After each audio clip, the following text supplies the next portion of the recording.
بسم اللہ الرحمن الرحیم۔ ناظرین، آج کی اس ویڈیو میں ہم بیان کریں گے کہ اگر فطرس معصوم فرشتہ ہے تو اسے کس بات کی سزا ملی۔ متعدد روایات میں یہ واقعہ کچھ اس طرح بیان ہوا ہے کہ جناب جبرائیل علیہ السلام بے شمار فرشتوں کے ساتھ زمین کی طرف آ رہے تھے کہ ناگہاں ان کی نظر زمین کے ایک غیر معروف طبقے پر پڑی۔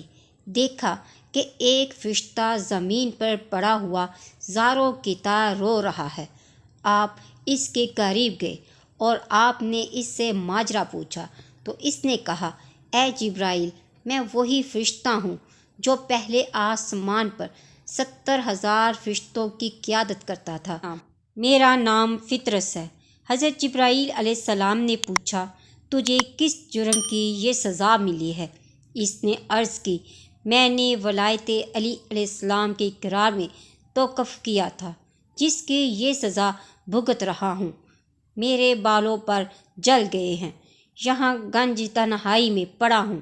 جبرائیل، خدا را میری کچھ مدد کرو۔ ابھی حضرت جبرائیل علیہ السلام جواب نہ دینے پائے تھے کہ اس نے سوال کیا، اے روح الامین، آپ کہاں جا رہے ہیں؟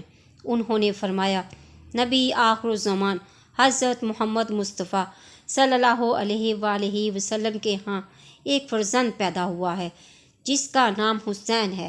میں خدا کی طرف سے ان کی ادائے تہنیت کے لیے جا رہا ہوں۔ فطرس نے عرض کی، اے جبرائیل، خدا کے لیے مجھے اپنے ہمراہ لیتے چلو، مجھے اسی طرح سے شفا اور نجات مل سکتی ہے۔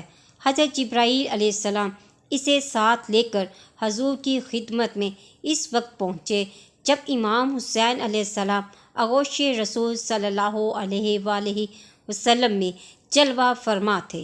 حضرت جبرائیل علیہ السلام نے عرض حال کیا۔ سرور کائنات صلی اللہ علیہ وآلہ وسلم نے فرمایا، فطرس کے جسم کو حسین کے گہوارے سے مس کر دو، شفا مل جائے گی۔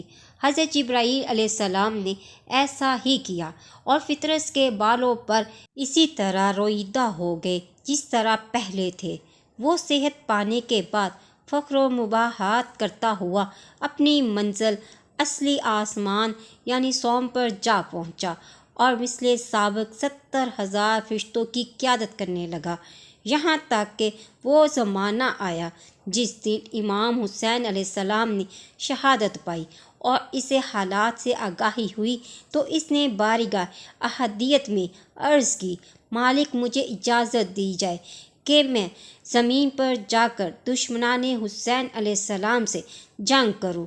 ارشاد الہی ہوا کہ جنگ کی ضرورت نہیں، البتہ تو 70,000 فرشتے لے کر زمین پر جا اور ان کی قبر مبارک پر صبح اور شام گریہ اور ماتم کیا کر، اور اس کا جو ثواب ہو اسے ان کے رونے والوں کے لیے ہدیہ کر دے۔ چنانچہ فطرس زمین کربلا پر جا پہنچا اور تا قیام قیادت شب و روز امام حسین علیہ السلام کی مظلومیت پر روتا رہے گا۔ ناظرین، فطرس معصوم فرشتہ ہے تو اسے کس بات کی سزا ملی؟ مفسرین کا شبہ اور اس کا جواب ہم اسی میں بیان کریں گے۔ دشمنان اہل بیت کی ہمیشہ یہی کوشش رہی ہے کہ فضائل آل محمد علیہ السلام کو مشکوک اور ضعیف بنا کر لوگوں کو منبع فیض الہی سے دور کر کے گمراہی کی وادی میں دھکیل دیا جائے۔ لہٰذا امام حسین علیہ السلام کا گہوارے میں فطرس کو بالوں پر عطا کرنے والی روایات پر تکثیر کرنے والے نام نہاد علماء نے اعتراض کرنا شروع کر دیے کہ جی فرشتے تو معصوم ہوتے ہیں، جب ان سے خطا کا ارتکاب ہی نہیں ہو سکتا تو فطرس کو بالوں پر کیسے جل سکتے ہیں اور اسے شفا ملی کیسے؟ جو لوگ آل محمد علیہ السلام سے بھی بھول چوک اور نسیان کا عقیدہ رکھتے ہیں، وہ فطرس کی عصمت کی وکالت کرنا چاہتے ہیں یا امام حسین علیہ السلام کے موضع کا انکار، اس بات کا فیصلہ قارئین پر چھوڑ دیں۔ نمبر 2، اللہ نے لاتعداد ملائکہ خلق کیے ہیں، ان کے بہت زیادہ قبائل و گروہ ہیں، لیکن فرشتوں کے مراتب میں اختلاف ہے۔ یہ بات درست ہے کہ اگر ملائکہ کا بشر پر قیاس کیا جائے تو ملائکہ ان خطاؤں کے مرتکب نہیں ہوتے جن کے بشر ہوتے ہیں، لیکن اس کا یہ مطلب نہیں کہ تمام ملائکہ کمال مطلق کے درجے پر فائز ہیں۔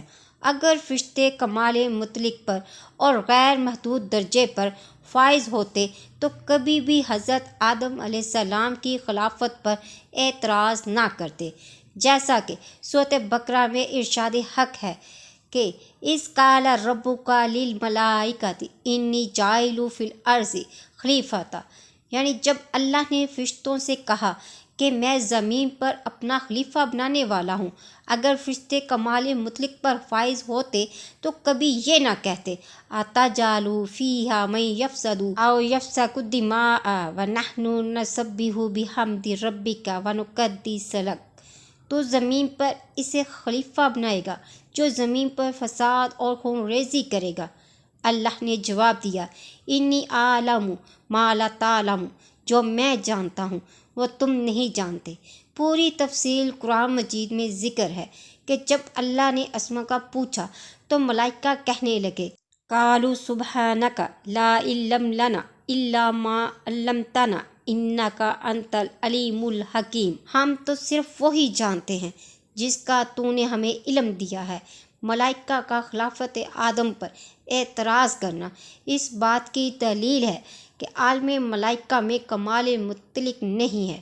نتیجہ کلام یہ ہے کہ فطرت نے ولایت علی علیہ السلام کے اقرار میں توقف کیا تھا تو اس کے بالوں پر چھین لیے گئے۔ 3 شعبان کو اس نے تجدید عہد کی اور تاخیر اقرار ولایت پر توبہ کی، جس پر امام حسین علیہ السلام نے اسے دوبارہ بالوں پر عطا فرمائے۔ جو فرشتے خلافت آدم علیہ السلام پر اعتراض کر سکتے ہیں، اگر وہی فرشتے ولایت امیر المومنین علیہ السلام پر توقف اختیار کر جائیں تو حیرت کی بات نہیں، کیونکہ قرآن کی گواہی کے مطابق امیر علی علیہ السلام کا امر خضر علیہ السلام کے امر سے اور آدم علیہ السلام کی خلافت سے بھی عظیم امر ہے۔ ناظرین، اگر آپ کو ویڈیو اچھی لگی تو میری ویڈیو کو لائک اور شیئر کرنا مت بھولیے گا۔ ملتے ہیں نیکسٹ ویڈیو میں، فی امان اللہ۔